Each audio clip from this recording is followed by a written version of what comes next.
Hello everyone, कैसे हो आप सभी। आई होप कि सभी अच्छे ही होंगे। और फाइनली हमारा ईएमआरएस का जो एग्ज़ाम है वो हो चुका है। पीजीटी से ये एग्ज़ाम मैंने भी दिया था क्योंकि मैं अभी टीजीटी हिंदी की पोस्ट पे ईएमआरएस में पोस्टेड हूँ, बट पीजीटी के लिए मैंने भी ये एग्ज़ाम दिया था। तो कैसा हुआ आप सभी का जो एग्ज़ाम, वो आप कमेंट करके मुझे बता सकते हो। और जो हिंदी लैंग्वेज वाला जो एग्ज़ाम था, जो लैंग्वेज वाला सेक्शन था, उसमें आपके कितने सही हुए हिंदी में और इंग्लिश में।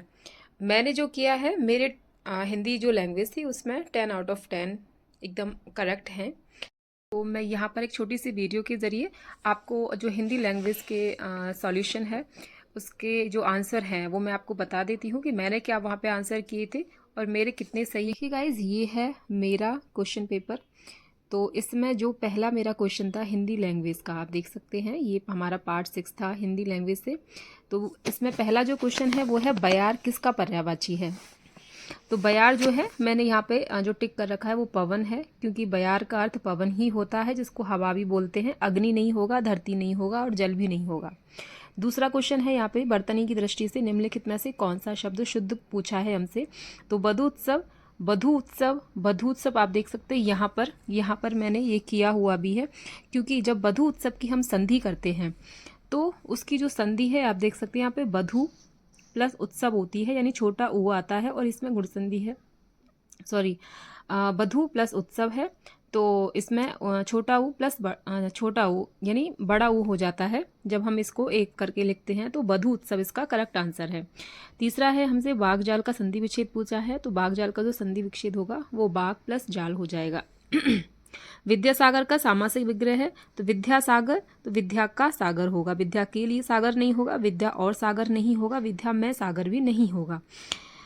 नेक्स्ट क्वेश्चन है कि इसमें पूछा है हमसे विलोमार्थी शब्द युग में कौन सा असंगत पूछा है। तो कनिष्ठ, कनिष्ठ मतलब होता है छोटा, तो ज्येष्ठ हो जाएगा उसका, ग्राह्य का मतलब ग्रहण करना, उसका त्याज्य हो जाएगा। निरामिष का सामिष हो जाएगा, लेकिन उत्कर्ष का अपकर्ष होगा, वो निष्कर्ष नहीं होगा। अनुलोम का विलोम शब्द पूछा है। तो अनुलोम का जो विलोम शब्द होगा वो यहाँ पर प्रतिलोम होगा।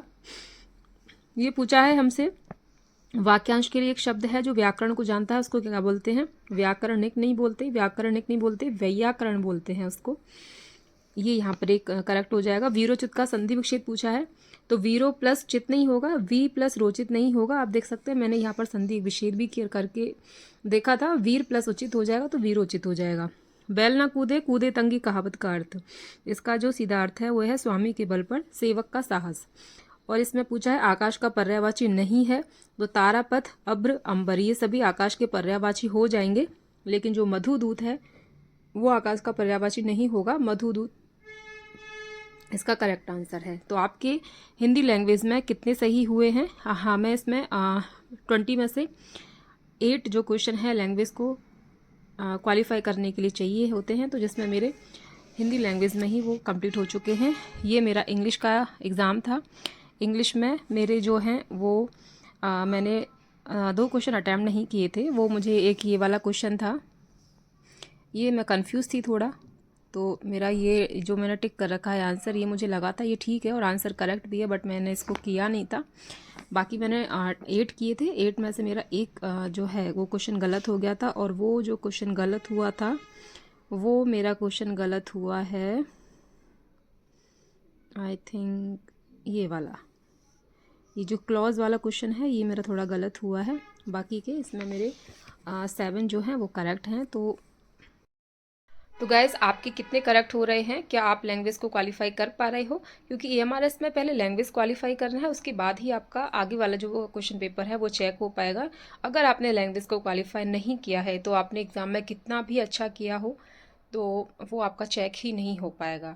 तो सबसे पहले आप ये देखिए कि क्या आप लैंग्वेज को क्वालिफाई कर पा रहे हैं। तो कैसा गया आप सबका पेपर, क्या आप लैंग्वेज को क्वालिफाई कर पा रहे हैं, नहीं कर पा रहे हैं, कितने क्वेश्चन आपने अटैम्प्ट किए, और कितना कैसा गया आपका जो पूरा पेपर था। टीचिंग एप्टीट्यूड भी ज़्यादा टफ नहीं थे, रीजनिंग भी ज़्यादा टफ नहीं लगी मुझे, कंप्यूटर भी बेसिक ही था। हाँ, जीके जो था करंट के क्वेश्चंस उसमें ज़्यादा थे, जिसमें मैंने भी करंट में 10 में से 8 ही मैंने अटैम्प्ट किए थे, जिसमें से आई थिंक 4 या 5 मेरे करेक्ट थे। तो आप सभी का कैसा एग्ज़ाम गया प्लीज़ कमेंट करके ज़रूर बताना। वीडियो अच्छा लगे तो लाइक कर देना और चैनल को सब्सक्राइब कर लेना। Thank you.